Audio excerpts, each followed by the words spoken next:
Hello guys, ഞാൻ പറയാൻ പോകുന്നത് ഒരു തരം സ്പിയറിനെ കുറിച്ചാണ്.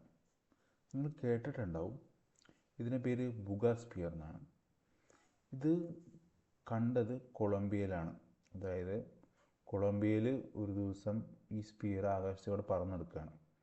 എന്നിട്ട് ഈ സ്പിയർ ഇലക്ട്രിക് ലൈൻസിൽ തട്ടിയിട്ട് താഴെ വീഴുകയാണ്.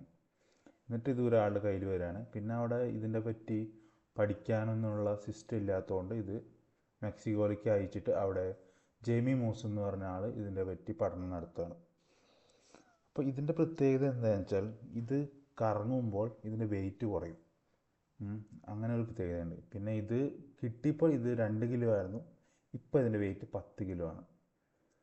പിന്നെ ഇത് ഈ സ്പിയർ കംപ്ലീറ്റ്ലി ഒരു ഒറ്റ പീസായിട്ടാണ് ഇരിക്കുന്നത്. അതായത് ഒരു വെൽഡിങ്ങോ ഒരു കണക്ഷൻ്റെ പാടോ ഒന്നുമില്ല ഇതിൽ.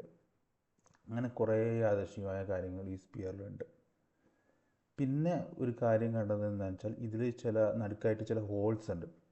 ആ ഹോൾസിൽ ഒപ്റ്റിക്കൽ ഫൈബേഴ്സ് കാണാണ്ട്, അല്ലെങ്കിൽ ഫൈബർ ഒപ്റ്റിക്സ് കാണാണ്ട്. ഇവർ പറയുന്ന ഇത് സെൻസേഴ്സായിട്ട് യൂസ് ചെയ്യാനാണെന്നാണ്.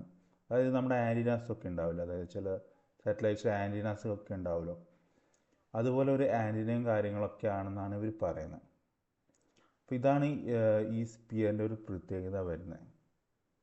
നമുക്ക് കണ്ടറിയാം ഇത് എക്സ്ട്രാ ടെറസ്ട്രിയൽ ആണോ അതോ നമ്മുടെ ഒരു ഹോക്സ് ആണോ, ആരെങ്കിലും പ്രാങ്ക് ചെയ്യുന്നതാണോ നമുക്ക് അറിയാം.